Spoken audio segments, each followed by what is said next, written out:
Megha, my time is up before I started, so I'll try to be as brief as possible. I must thank the organizers and the spirit behind the Delhi History Congress, Professor Mahalakshmi, Professor Rakesh Bhattabyal, Dr. Sapna Little, for holding this conference on a regular basis and in a situation holding the conference and contributing to the city's intellectual life at a time when petty politics and bureaucratic preoccupations dominate in the city. I must thank the IIC, particularly Mr. Borkar, after he reaffirmed our faith that this institution will survive as an institution where open debates will continue to occur. I hope your struggle in that direction is successful. It is a fact that the universities in India, which were supposed to be the temples of learning, have increasingly become, in Nehru's words, home of petty bigotry.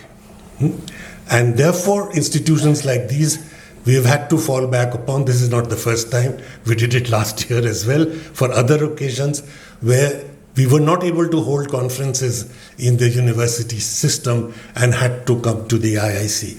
And therefore, the survival of these institutions is, to my mind, of extreme importance. And thank you very much for allowing this to happen, and Delhi History Congress for keeping this space alive and kicking.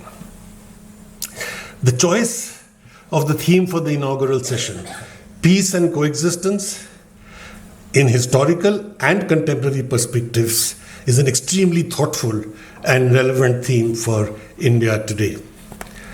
As we learnt from Professor Judith Becker's excellent speech, that history, religion can be and has been used for multiple purposes. In the name often of nationalism, I might add that one might want to distinguish between what nationalism religion is being used for. Whether it is used for imperialist nationalism or whether it is being used for anti-imperialist nationalism. I think that is a very important distinction that needs to be brought out, because one would be religion being used to stand for the oppressed, which is what religion was always meant to do, and the other to stand with the oppressor. Much can be learnt, since this, as I said, the conference is about the historical and the contemporary perspectives on peace and coexistence. One can say that much can be learnt from India's civilizational history, or rather the subcontinents, because there was no such thing as India in the early past, the subcontinental civilizational history regarding peace and coexistence, just as the issue of peace and coexistence is a matter of life and death in contemporary India. In this context, I cannot resist drawing from Jawaharlal Nehru, who addressed both these issues. What we can draw from history and for what purpose for the present and the future. For a man of action like Nehru, he said, history was not just a directionless descriptive narrative placed in a chronological order, but a resource from which one sought to understand the present in order to shape the future. So what can we learn? How can we use history as a resource? He urged historians to approach history in this manner, as a resource. For example, and it's very interesting, when he chooses to speak to a group of historians, this is December 1948, when the country is completely divided on the basis of religious communal strife, and the country is also won independence and trying to build a secular modern state, not a religious national state. He says, history shows us, I'm quoting Nehru, history shows us both the binding process and the disruptive process. Today, a little more obviously, the binding or the constructive forces are at work, as also the disruptive or the fissiparous forces. And in any activity that we are indulging in, we have the choice of laying emphasis on the binding and constructive aspects or the other.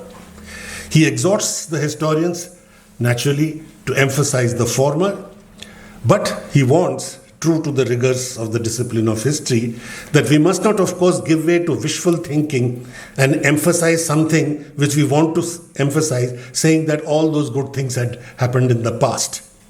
Nevertheless, he says, I think it is possible within the terms of scholarship and precision and truth to emphasize the binding and constructive aspects rather than the other, and I hope the activities of historians will be directed to that end.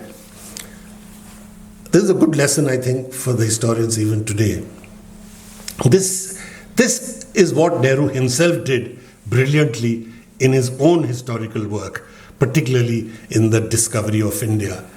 At a time when the colonial and communal perspective was doing exactly the opposite. That is, they were trying to draw from history issues which would they were creating memories of hatred, and they were picking on issues which would actually divide the country.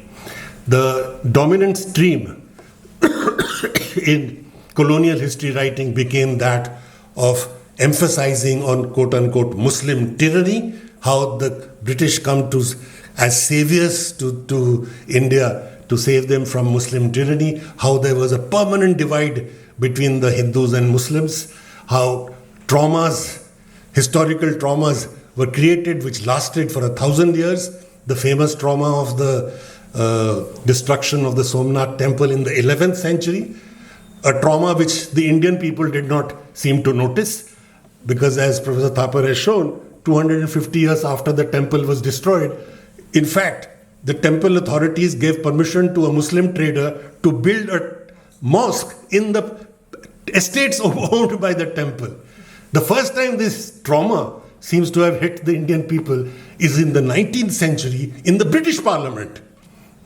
So here is history and memory being created in order to distort. It is of course true that the temple was destroyed, but it is not true that it created a permanent divide. As for example, in 1951 came when she says, for 1,000 years, this 1,000 years you must be hearing a lot of times because our Prime Minister talks about it every other day, how for 1,000 years we've been suffering, the Muslims. For 1,000 years, Mahmud's destruction of the shrine has been burnt in the collective subconsciousness of the Hindu race as an unforgettable national disaster. Now, this is something that is completely created. There was no such trauma created in the minds of the Hindu race till it began to be whipped up in the late 19th century, and then by the communalists thereafter.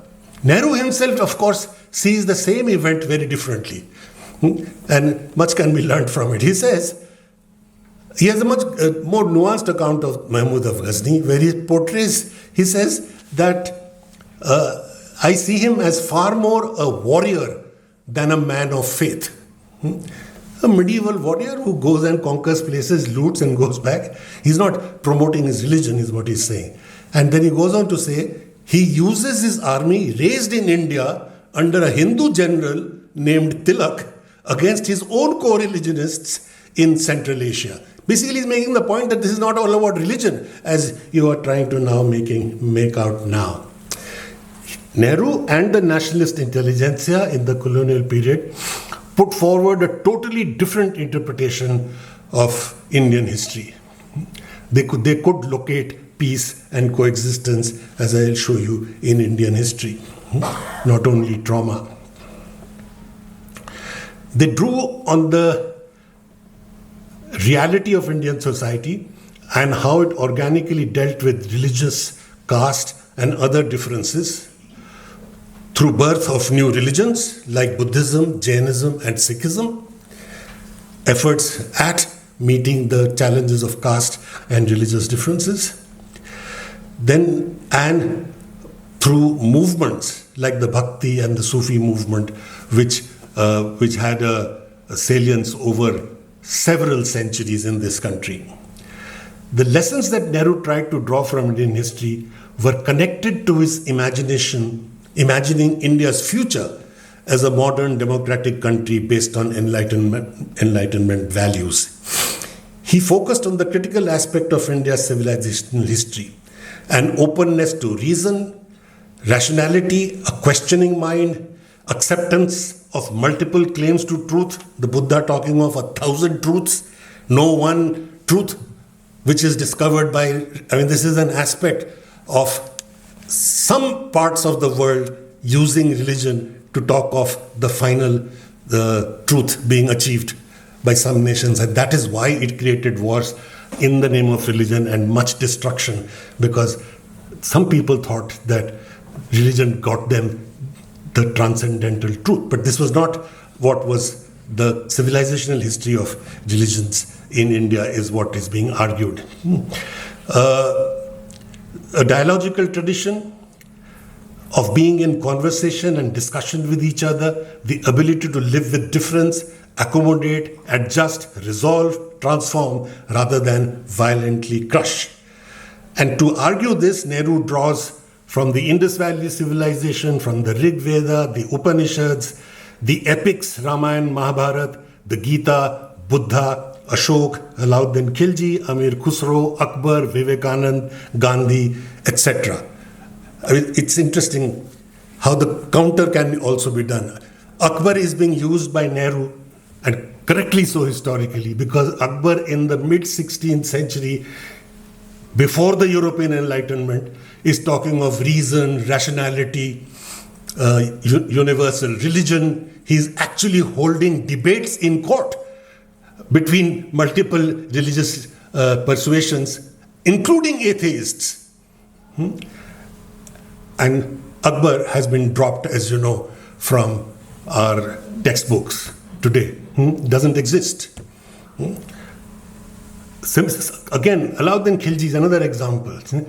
A person who promotes people of the outstanding caliber of Amir Khusro, the poet, the thinker, is portrayed, as you know, all those who watch films, I have stopped watching them for some time, have seen Padmavat. You would have seen Alauddin Khilji being portrayed as this savage, who grabs pieces of meat and eats it like a savage and has eyes on all Hindu women all over in the country. So you can actually misuse history in a violent manner as it is being done. But the counter is what was done by our nationalist intelligentsia, and that is why I'm emphasizing this.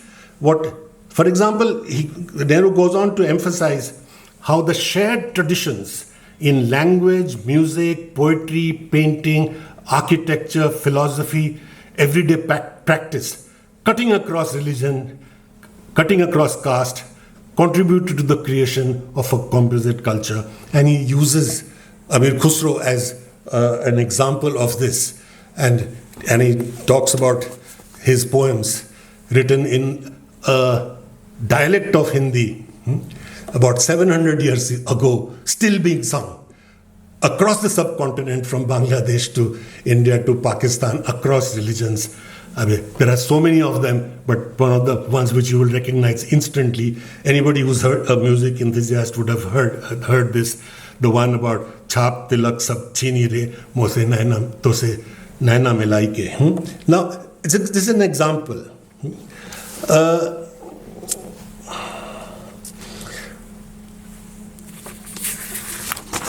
He also talks of, I'm going to summarize here, he talks of the various influences that come on the making of the Indian civilization, the Dravidian, Aryan, Central Asian, Iranian, Greek, Parthian, Bactrian, Scythian, Hun, Arab, Turk, early Christian, Jewish, Zoroastrian, Afghan, Mughal, etc. All of it, which he says, left an imprint.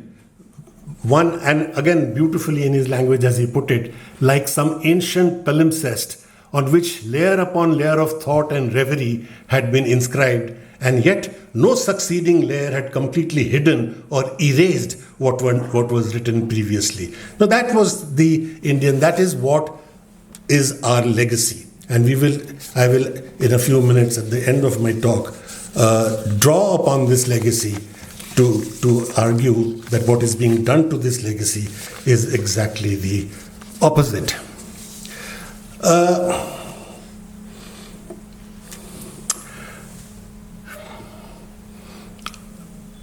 Nehru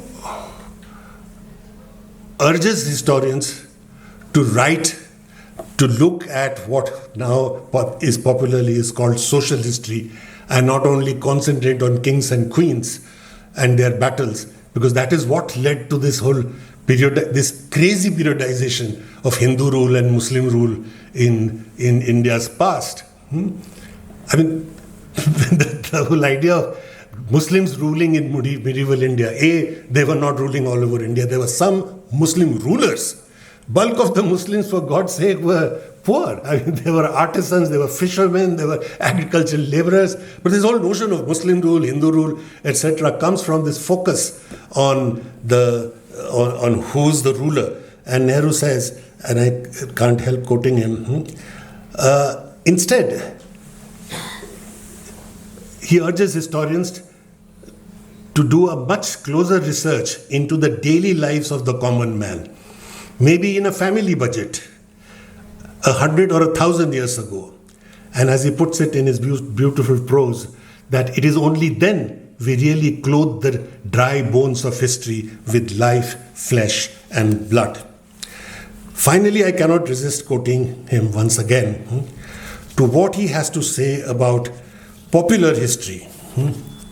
Just about 75 years before Mr. Dalrymple lectured us on the subject.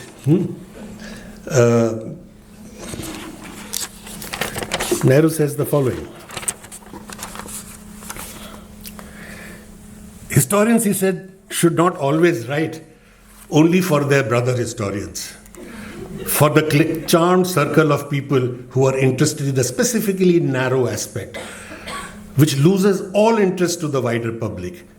They should try to appeal to the minds of the larger public, the intelligent or the semi-intelligent public. He did not believe that popularization means a deviation from scholarship. I mean, I can see Swapna smiling, and that's exactly what your work has done. It's popular without deviating from scholarship. I do not think there is any necessary conflict between the real scholarship and a popular approach. In 1933, he's saying, books should be written not only for a few scholarly persons, but be such that a person with a very limited reading, a farmer or a laborer even, should be able to understand. Unless the masses understand it, our labor will be in vain. I'm saying this because some of the tallest scholars in India were inspired by this Nehruvian perspective and did write and continue to write popular history. I mean, it's unusual. I don't think anywhere in the world have the tallest scholars written for school children. Ramila Thapar writing for class 6, Satish Chandra for 10, Bipin Chandra for class 12. And then to be told that you don't write popular history is really a very unkind cut. Finally,